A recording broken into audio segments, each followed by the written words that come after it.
Hello everyone, welcome to Year 2, Week 9, Lesson 3.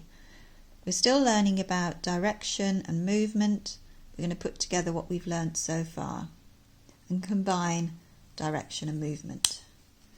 So I've written some instructions here for my little bug. Now the important information here, the direction words, we've got forwards, we've got backwards, and forwards.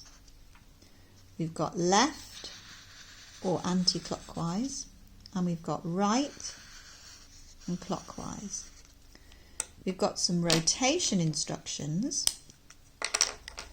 We've got quarter turn, so that's a rotation instruction, and we've got a half turn, which is also a rotation. So we're going to be needed to move in direction and rotation. So let me get my little bug and I'm going to put him at the start. Now I'm actually going to place him in a different starting position. So he's going to be facing that way, and I can tell because he's got his eyes, so he's facing in that direction. So if he was in an arrow, he would be pointing that way. So the first instruction is to go forwards 2 squares. If he's facing that way, so forwards would be 1, 2. Now I've got a rotation. Turn a quarter turn left or anti-clockwise. Now this is his left on this side because he's facing that way. So if I just do a quarter turn, so he started here, he's done a quarter turn, quarter to there.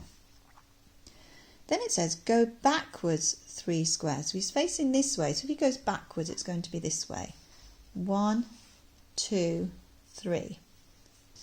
Then next, turn a half turn right or clockwise. Now he's facing here, so if he does a half turn to his right, that's his right hand side. Quarter, half. You'll end up facing there now. And last of all, go forwards 4 squares. Oh, I'm a bit worried here, I'm going to run out of space. 1, 2, 3. Oh, he's run out of space, he can't go forwards 4 squares. Oh dear. Let's try him from a lower starting position. Let's start him from a different position. Let's start him from here and see if this one works. So this time he's facing that way. A bit like imagine an arrow's pointing that way. So it says, go forwards 2 squares. 1, 2. Turn a quarter turn left or anti-clockwise. Well, that's his left. So he's going to do a quarter turn.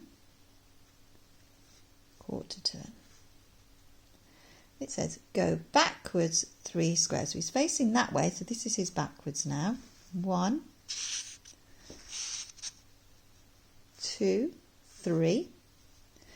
Then turn a half turn right or clockwise. I'm going to move my paper that way, might need a bit of space.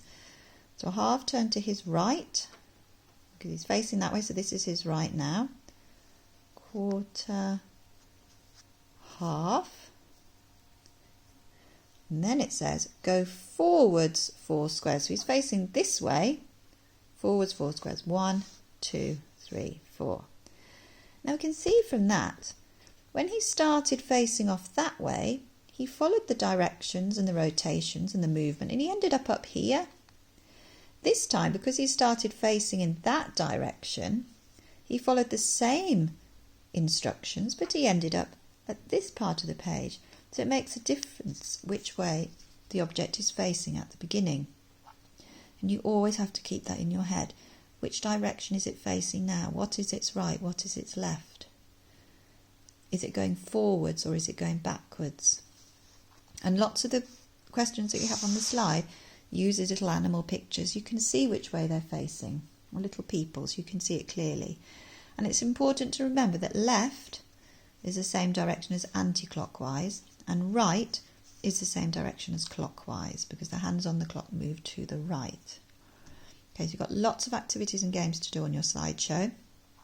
Do lots of practice with your family as well. Make your own little bug and practice actually moving it in different ways, because that will help you to do it when you then see it on paper as part of a problem.